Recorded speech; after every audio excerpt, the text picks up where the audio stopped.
Everyone hits a bump in the road. What do you do with it? Be inspired as we explore the ways people experience, navigate, and manage the ups and downs and twists and turns in this road trip called life. Welcome to another episode of Bump in the Road. The basic podcast is always free. We also have a premium subscription called Bump 2 that lets you listen in on extended behind-the-scenes conversations with our guests. Check it out at www.bumpintheroad.us. In this incredibly moving finale to this series, Wendy untangles her journey to find the deep insights and wisdom and the universal truths that have emerged from her quest. This is the essence of her adventure and a must listen. All right, so here we go with the final chapter of this wild and crazy journey. I think you will remember that, with great trepidation, Gary and I finally turned around at the end of the last episode, and I inched my way down the mountain with this old lady chattering the whole time. And that is when I sort of set my mind to, okay, well, this didn't work, so what's going to work? So clearly, I need to go back and be with my family. Family must be the way to God. And because if you'll recall, the whole journey has been about guidance, testing the Course in Miracles and trying, learning, hoping I can hear guidance, and phenomenal confusion because there had been many, many miracles along the way that showed me undeniably that something was going on, something was watching me, something was caring for me. Yet it had been such a terribly difficult journey. So I came down that huge mountain, feeling like a phenomenal failure. Like I had done everything wrong.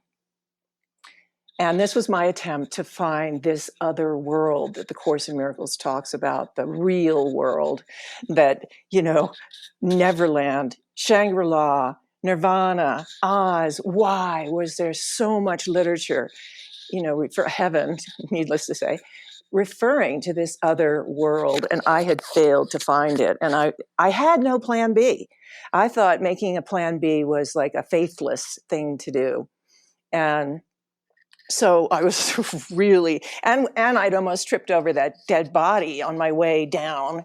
And, it was like, I'm dead. It's clear. I'm completely, something in me had died. I didn't know what at that point.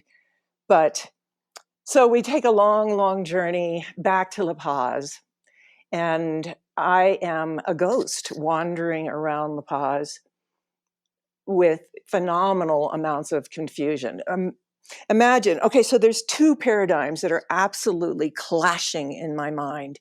And really, this is the essence, the definition of the borderlands, which, as I said earlier, Don Juan in the Castaneda series defined as that space between the parallel lines of the world and the real world, using Course in Miracles terms.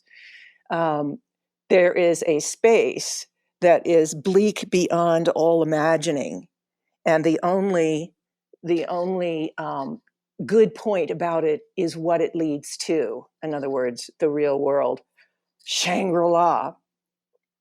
And I knew, both from the visuals of everything I had been through and how hard everything was, and the monumental confusion in my mind. So the two paradigms kind of defined very briefly were one was kind of Sleeping Beauty paradigm of the hero manages to find and wake Sleeping Beauty by not giving up. And that was his major thing, is that he slashed through all the thorns and was the winner of the prize because he did not give up. And I really felt like I had given up. I wasn't strong enough. I didn't believe enough, blah, blah, blah. The other paradigm was the words that I had received, which really felt like the very first piece of really clear guidance I had ever received after I had gotten very lost in the Hawaiian jungle. And via guidance, turn left here, go down, I had found my way out. And at the end, I heard really clearly, if the way is hard, it's not the way. And those two paradigms were completely crashing inside of me and creating complete havoc, to say the very least. So we met with Juan after, forever, just wandering through La Paz like a dead person. And Juan, I thought at least I would get some explanation from Juan. And Juan basically said, you should try again. And he said, okay. And the other thing I remember him saying is, beware of the vulture of materialism. And really, neither of those things helped me very much. In fact, the try again thing taunted me for months afterwards. It's like, yeah, I should. A real warrior would keep on trying. And but then I think it was after meeting Juan or before, still in La Paz, I had this dream, which is hard to explain. So I'm just going to tell you the essence of it, which was basically that in looking for the monastery, I had gained a perspective of where the true monastery lay. And I could never have found that perspective had I not gone to the wrong, quote, monastery, right? So we keep going, and we go to Miami because I want to see my grandmother. I want to sit on her beautiful veranda outside of Palm Beach, and soak in the lushness of Florida and my grandmother. And I loved her so much, so I called her and said I was home and I'd love to see her. Oh dear God! And then she was just like, "I'm sorry, Wendy. I don't talk to people like you." Boom. End of conversation. My beloved grandmother. And that was the whole note as I went to New York and then Maryland to visit family. It was a cold shoulder is an understatement of the century. It was unbelievable. Not one person asked me about the journey. Not one person asked me what had happened. In the 2 years I had been gone, and I hadn't seen any of my family in more years than that. My father, when I called to say Gary and I were going to come visit, he said, "Hey, this is not a hippie crash pad. You can stay for 3 days." It's an unbelievable, shocking response. Unbelievable. So once again, a dream, an idea of how God was found completely crashed at my feet. Yet another. It's like, well, family? Okay, that was my family, and they are cruel, heartless, cold, cold, cold people who were totally uninterested in me and what I was doing and what had just happened to me. So I go on to New Mexico. Gary goes back home for a while and we separate. And then I have this phenomenal reunion with Bess, this longed for reunion.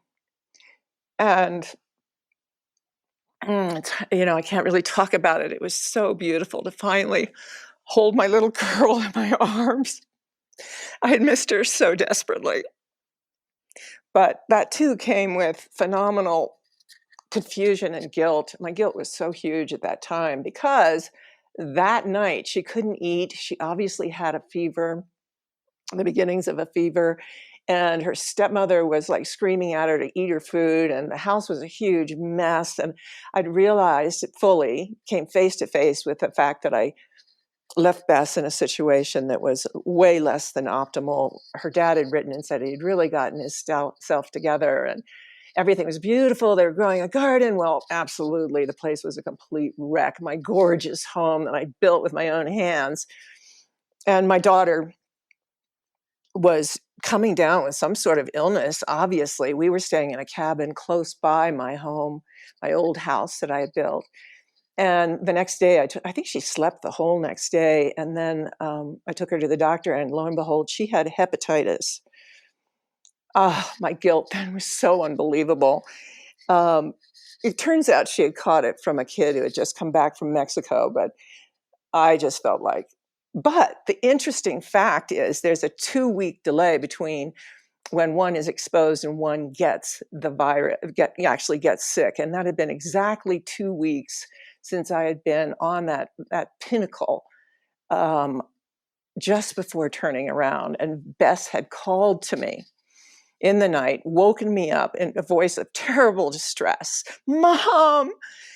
And I knew this had happened before between me and Bess. I knew that was her call to me, that she couldn't handle anymore. She was at the end of her rope, and it was absolutely true.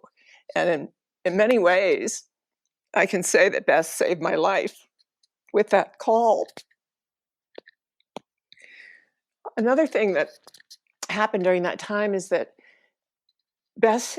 she said she had a recurring dream while I was gone. And in the dream, I was searching for the monastery.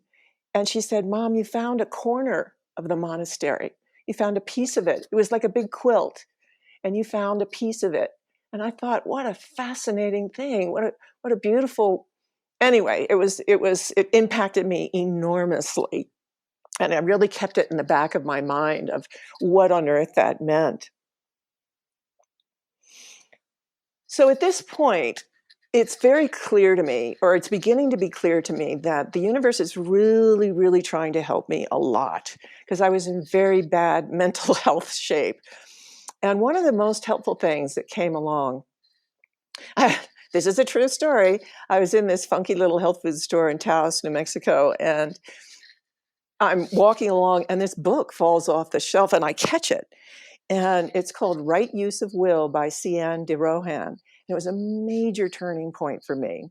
She talks about the fact that we are emotionally phenomenally repressed, and that we have repressed our really strong emotions to such a huge degree that when finally we get triggered and we're really, really angry or really sad about something, it comes out looking very crazy, and people reject us and judge us and put us down and give us drugs. And then once again, the whole emotional backlog that's literally thousands of years old gets smothered one more time. And she claimed that the bottom line fury is really fury at God, because we don't know how to get out of this mess. And we're furious about it, and we can't figure it out. And boy, did that just rung such a huge bell for me, because I tried so hard to get out. And I was I was very, very numb. I went to a funeral of a very good friend who had shot herself and left herself for her 14-year-old daughter to find her. And even that didn't, my emotions didn't even come with that. I was absolutely stone cold. And Cian de Rohan said that one must clear the emotional channel in the body and let this rage out in a very physical way in order to hear guidance. She said it's kind of the same channel. I don't really understand that exactly, but this all was making a lot of sense to me. And so she says, wait for a trigger, and then go someplace you feel safe and really start expressing it. Well, finally, I did have a trigger. It was late one afternoon. It was seeing a movie, oddly, and I couldn't stop crying in the movie. And so I left, and I parked someplace and walked deep into the pinon forest, and saw how ashamed I was of my emotions by how far I walked into the wilderness, so that I could make sure that absolutely no one heard me. And then I began my fury with God. And, plug your ears, because I'm going to really say the kinds of things I said to God, because I was so mad. I'm like, what kind of fucking God are you? I am so sick of this cat and mouse game that you're playing. This, like, it's like this guessing game of can you catch me if you can, and all the confusion, and why the fuck don't you make it clearer? What is wrong with this situation? I was drooling, I was foaming at the mouth, I was screaming at the clouds. I mean, screaming. And I took sticks and hit trees and laid on the ground and kicked my feet. And this lasted, there was so much more. I said to God, you can imagine, you can just imagine. I tried so hard. I've been lying on a bed of nails for 2 years. What do you want? What does it take?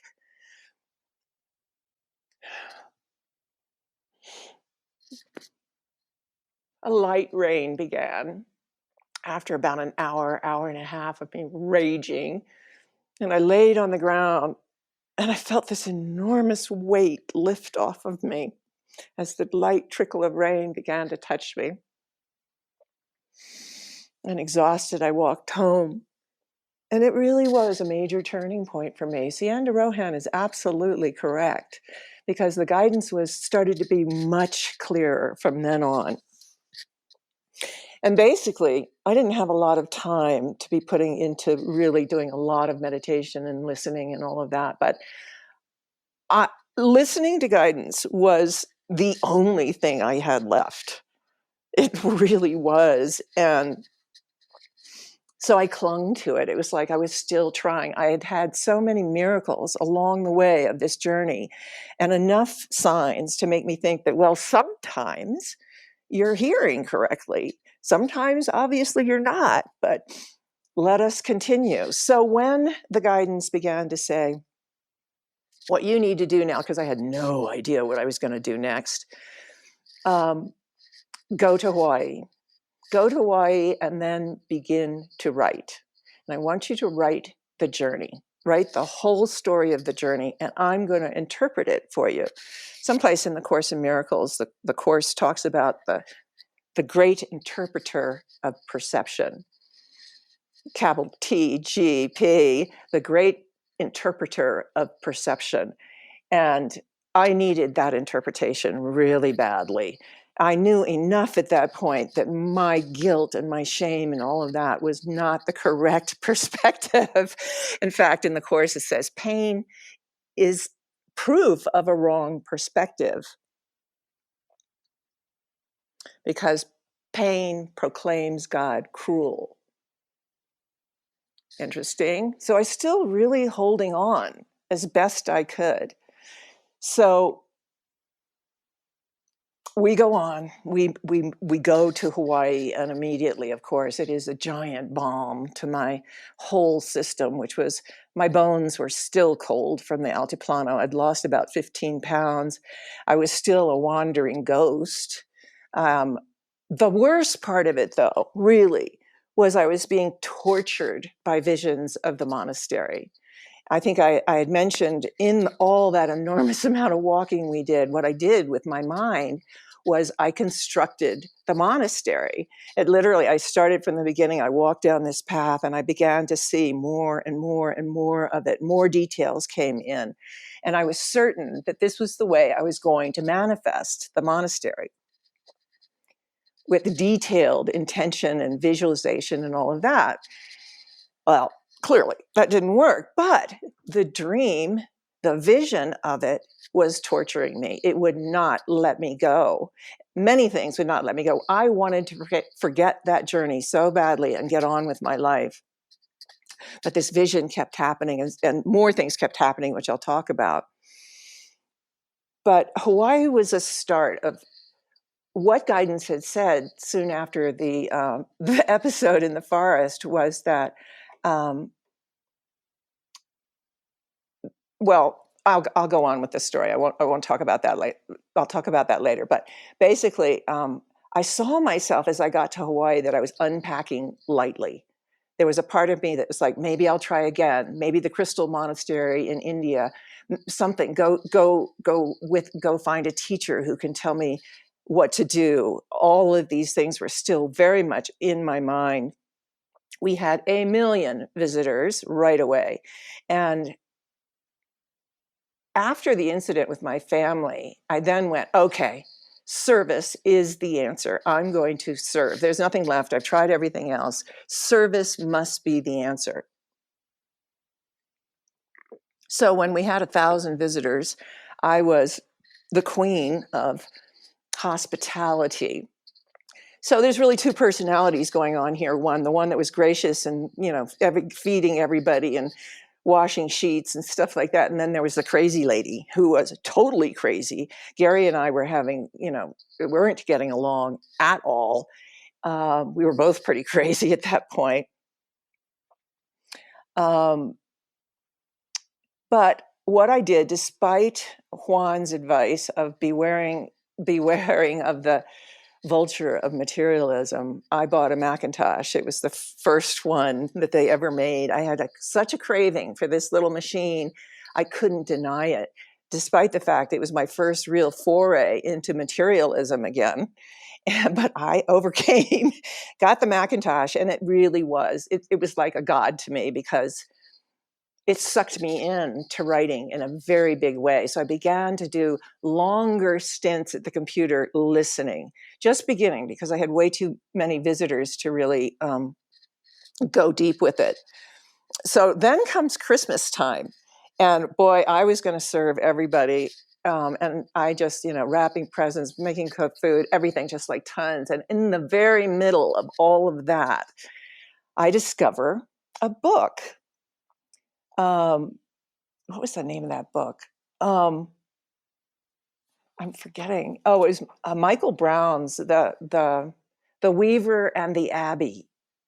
And in this book, and I'm reading it right around Christmas, I'm like devouring it. And he's in the cold Altiplano. I'm re-experiencing the Altiplano, and then he finds the monastery.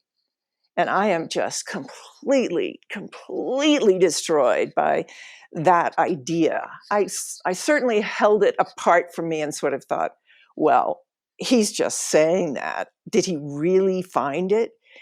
And I began to realize that there was a total conspiracy afoot to keep me from forgetting and putting it aside and saying, well, that was a that was a bust.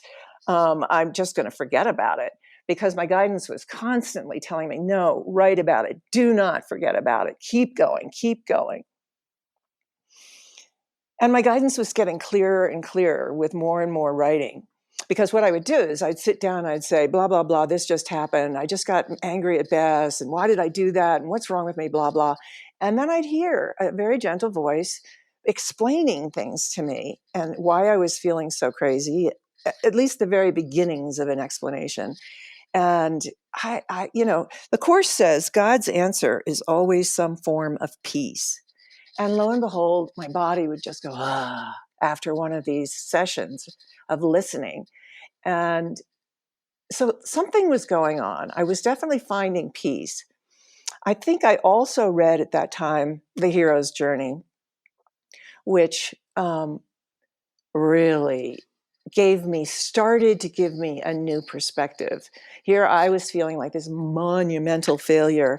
And in The Hero's Journey, Joseph Campbell, which I had not read before, my journey was perfectly delineated as far as the stages of what the hero's journey is about. And that kind of blew me away in a big way. And so this tiny sort of sliver of light was starting to come in to my consciousness. And then, okay, so it's Christmas, and I bought Bess a lovebird for Christmas. And this was another big turning point. And a few days later, a week later, something like that, I was cleaning the house, and suddenly I couldn't find the lovebird.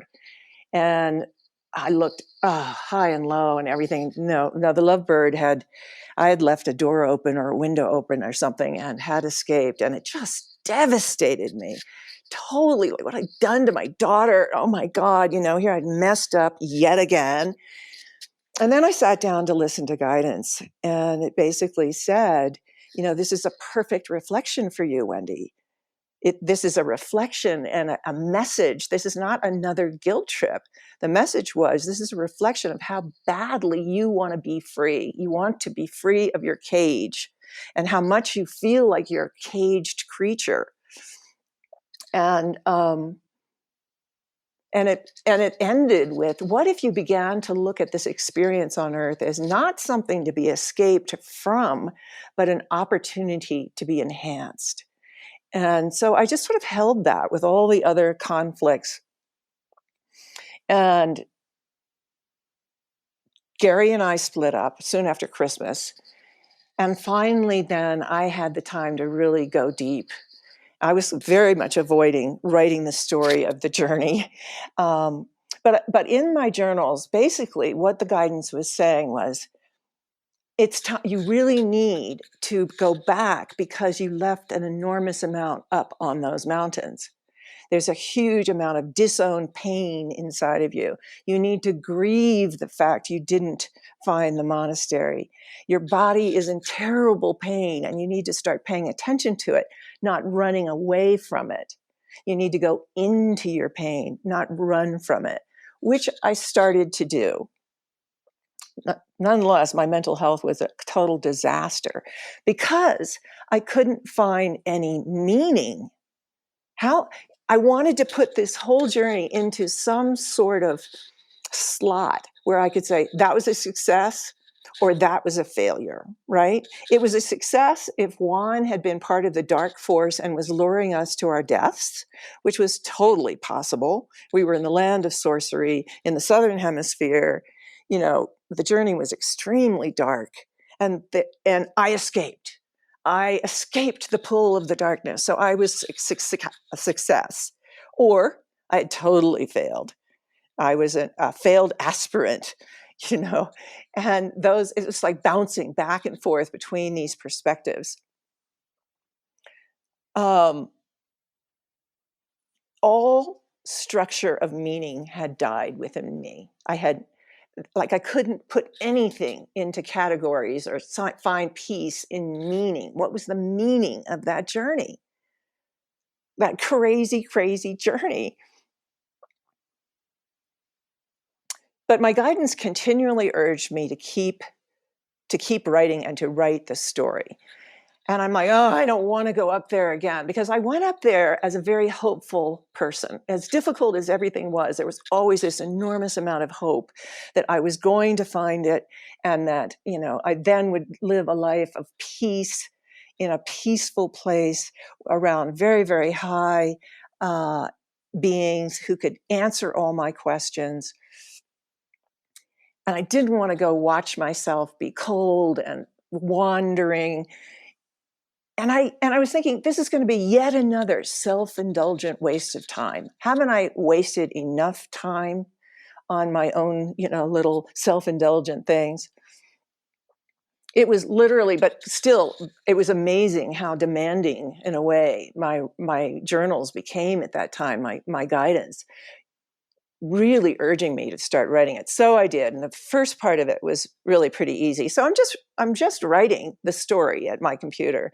And gradually, you know, the guidance comes in little by little in the story, showing me where I had left myself behind, my feelings, my body. I completely had to deny all the fear, which was a huge amount, and all the confusion and everything. I was just single-minded, gonna find the monastery. And I did not want to review that poor woman doing that. Seeing myself as a total failure. So we finally come to the place where, I say we, because it's like I'm riding with this guidance. It's really, really like it's on my shoulder, whispering in my ear with the whole journey at this point. And so we come to the place where Gary and I, high on that pinnacle, Gary and I decided to turn around.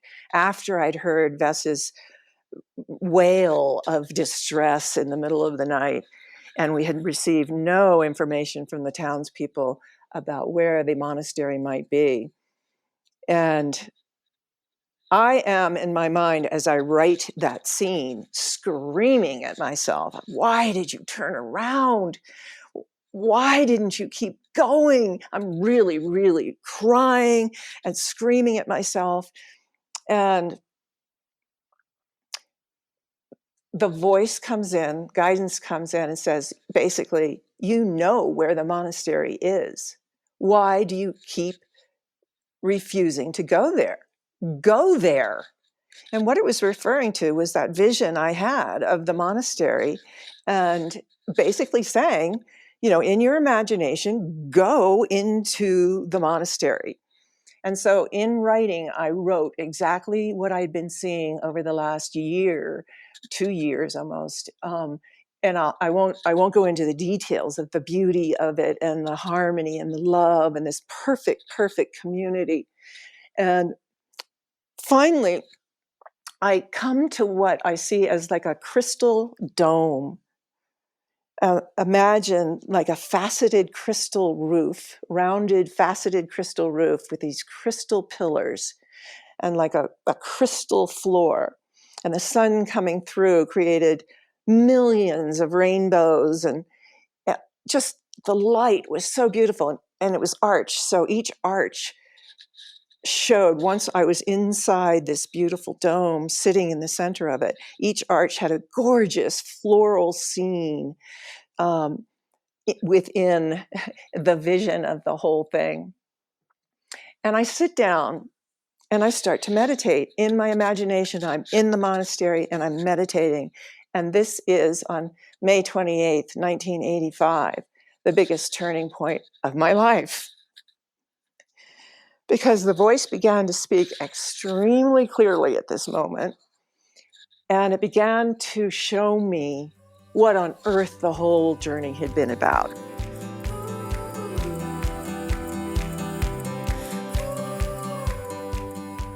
Want to hear more of the conversation? Sign up at bumpintheroad.us as a Bump 2 subscriber. Buy us a cup of coffee. You can give it a go for free. Just use the code FREEMONTH. And thank you for listening today.